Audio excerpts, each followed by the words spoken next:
The Queen of England died 18 months ago. She ruled an entire nation and accumulated more wealth than 99.9% of humans. And yet, you haven't thought about her, except for right now. No matter how big your dreams, you're gonna die. Everyone will move on. Do what you want. It sucks to not be liked, but it sucks more to not be yourself. I've been thinking about the shame of simple pleasures. There's a quote from Visakan Verasamy that says, "I have not yet grown wise enough to deeply enjoy simple things." We are all terrible accountants of our own joy. Most of us only accept deposits when the transaction is sufficiently large, the moment that the business sells for $100 million. Anything less, and the entry doesn't even make the ledger. We treat small pleasures like counterfeit currency. How feeble, how desperate, how limited your life must be to be thrilled by something so unimpressive. Life is made up of little things exactly like this. Not once in a while, always. Your life is entirely constructed out of moments so small they wouldn't even register as events on someone's calendar.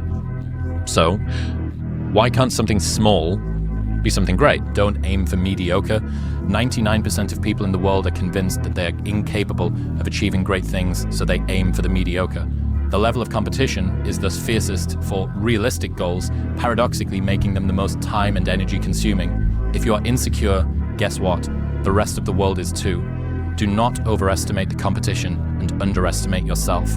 You are better than you think. I love that. Do not overestimate the competition and underestimate yourself. Think if you're the sort of person who is regularly surprised by how well things go, that's maybe a good indication that could be about you. And basically, I think I'm certain that most capable people don't believe in themselves enough. And a lack of confidence killed more dreams than a lack of competence ever did. Control freak is a word people with low standards use to describe people with high standards. You're not a control freak. You just want it done right the first time. You're not anxious. You care. Do not expect mediocre people to support world-class goals. Perfectionism is killing your happiness. It will keep you cramped and insane your whole life. Perfectionism is based on the obsessive belief that if you run carefully enough, hitting every step just right, you don't have to die. The truth is, you'll die anyway. And a lot of people who aren't even looking at their feet are going to do a whole lot better than you and have a whole lot more fun while they're doing it. Personal observation. You get absolutely better returns at the top ends of achievement because oftentimes assets pool to the winners. The problem is, to achieve the highest levels, you have to give up proportional amounts of the things you hoped the achievements would get you. There comes a time when the hard work you have to do is learning that you can't work any harder any longer, and that you have to change what got you here to what will get you to where you want to go. You can work to get anything you want, but you have to sacrifice the other things you want to keep it, and that's sometimes harder than the work. You should back yourself, even if you're at the start of your journey. Vincent van Gogh said, "If I am worth anything later, I am worth something now, for wheat is wheat, even if people think it is grass in the beginning." All of that together is just a little panoply, little collage of how pointless worrying and overthinking are. And maybe one of those hits, maybe it doesn't. There's a lot there. Practically, one thing that certainly has worked is scheduling worry time. So I guess this is the fucking bonus round at the end. People only root for others at two times. First, when they're at the beginning of the race. Second, when they finish. Neither is when you need it. So you have to master the middle. The boring, exhausting, soul-crushing middle. That's where the winning happens, on your own. People will only cheer for you as long as you can't beat them at the game they value most. Friendly reminder that every person who doubts you is right until they aren't. It's a bug, not a feature. Don't be so worried about people who imitate your work. They only know the what, but not the why. If you stopped being creative, so would they. A photocopier isn't an artist, even if it can recreate the Mona Lisa. Success really just boils down to this. You gotta want it more than you hate what it takes to get it. If you're willing to suck at anything for 100 days in a row, you can beat most people at most things. The bar for excellence has never been so low. Most of your competition quits after the first sign of difficulty because they've never known what hard feels like. If it's hard for you, it's hard for everyone. And most people avoid hard things, which is why you can beat most people by just trying. Reminder that if you want to be exceptional, you're going to be different from everyone else. That's what makes you exceptional. You can't fit in and also be exceptional. Both have discomfort. When you fit in, you have internal conflict because you're not being 100% you. When you're exceptional, you have external conflict because everyone sees you as different. Pick one. When your friends start to say, "You've changed," remember it's because they don't know how to say, "You've grown." Figure out what you want. Ignore the opinions of others. Do so much work, it would be unreasonable that you fail. Realize it never mattered to begin with. Help others once you get there. You've already achieved the things you said would make you successful. Here's how to get older without getting better. Keep relearning the same lesson. If you keep making the same mistake over and over, the mistake isn't the problem. You are. You're not having a bad year. You've had a few bad days that you're thinking about for the rest of the year.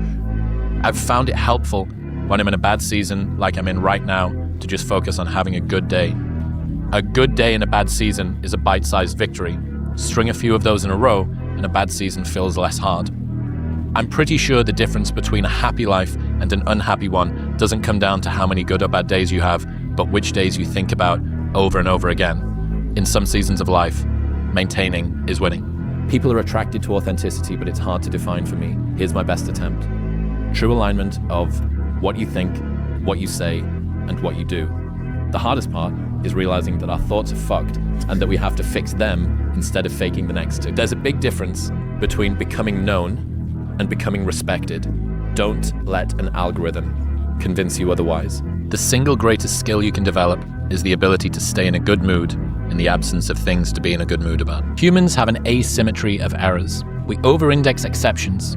We use the things that break the pattern we've come to expect as a serious learning opportunity.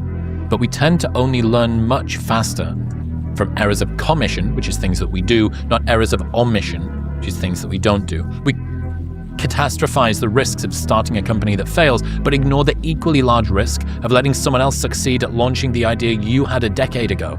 We obsess over the fallout of saying yes to the wrong opportunity, but rarely notice the quiet erosion of habitually saying no. Commission teaches lessons in days, and omission teaches lessons in decades. Usually too late to apply them. I'm not saying you won't regret the obvious agony of jobs you quit, loves you lost, words you blurted out. I'm just saying you need to pay more attention to the unseen pains of jobs you never left, loves that you never dared, and words that you didn't speak. We wince at mistakes that make noise, but it is silent mistakes that do the real damage. Errors of commission bruise the ego, but errors of omission starve the soul. Don't be ashamed of your effort. Midwits hate earnestness and sincere conviction because they can't stand being reminded of the thing they're capable of but resist actually trying. And Mark Manson's got a quote that's similar that says, "People will try to put the same limitations on you that they put on themselves. Don't mistake their insecurities for your ceiling." Doing novel and intense things is entirely within your control. Allow yourself to be immersed in the things that you spend your time doing. Regularly plan new experiences, talk to different people, say yes to adventures whenever you can. Each day, you can ask yourself the question, what did I do today that will stand out in my memory? And the more that you can answer this question clearly, the slower your time will move. Eventually, you are going to be looking back on your life. The choice is between viewing a beautiful, varied art gallery stretching as far as the eye can see, or a grey, monotonous hallway peppered with the ghosts of TikTok dances and Netflix series. If you make your life memorable, you will remember it.